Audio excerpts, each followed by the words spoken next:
So in this video, we're going to have a look at the latest in storage account creation. If we go into the Azure portal, click on New, select Storage from the Account Marketplace, and the first item is a normal storage account. Now we can see some changes to this from where it was, say, a year ago. We still have to give it a unique name. I'm going to call it AZSJD Test. You'll see here the green check mark. It does get fully qualified into what I give it .core.windows.net because all storage accounts have a public URL.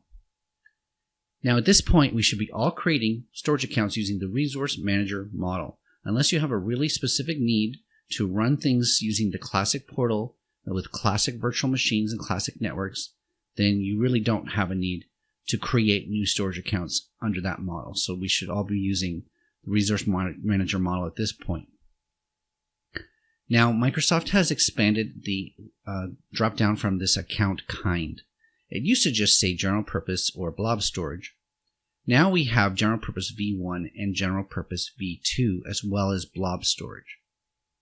Now, blob storage is still the place to go if you want to have a publicly accessible blob storage account. This means, now you can make it private and you can grant people specific permissions, but the blob storage account is the one that you can set it to a public account and you can access files without needing credentials.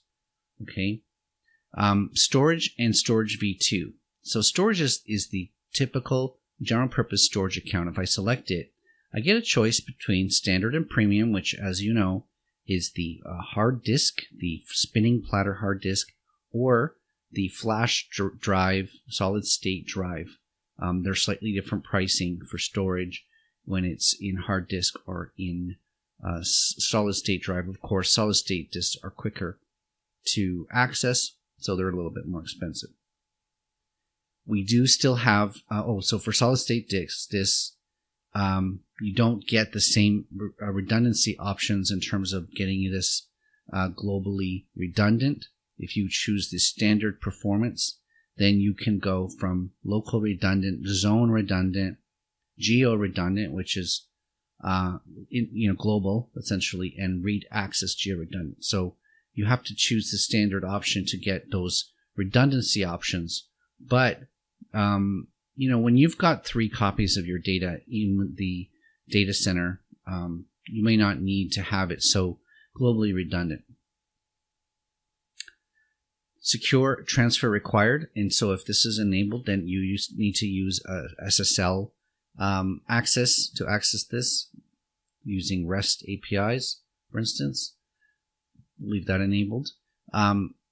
You choose your subscription, you choose your resource group, choose your location, and this is new as well, is the virtual networks. And so now you can restrict a storage account to a specific for virtual network. So for instance, I only have one from my dev test labs. If I choose that, then only these subnets underneath the dev test labs would have access to the storage account. So this is a form of security that you can say, I only want this storage account to be accessed from these virtual machines or from these items that are attached to this virtual network. I'm going to disable that.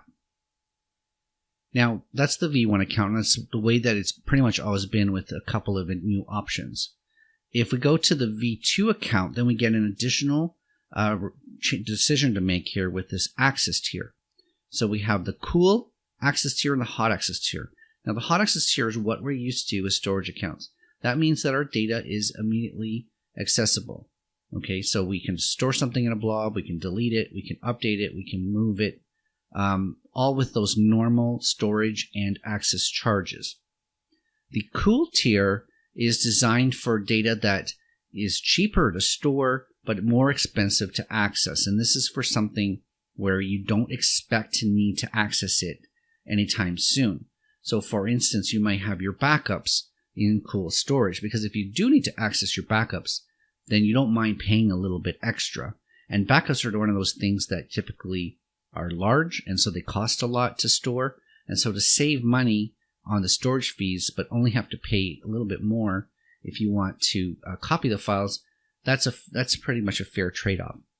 Now, they also now have this thing called archive storage, which is even more cheaper to store, but even more expensive to access, and you have to make a longer commitment not to delete that. So with cool access, you need to commit to 30 days, and there's an additional penalty if you're going to delete contents of your storage account within 30 days.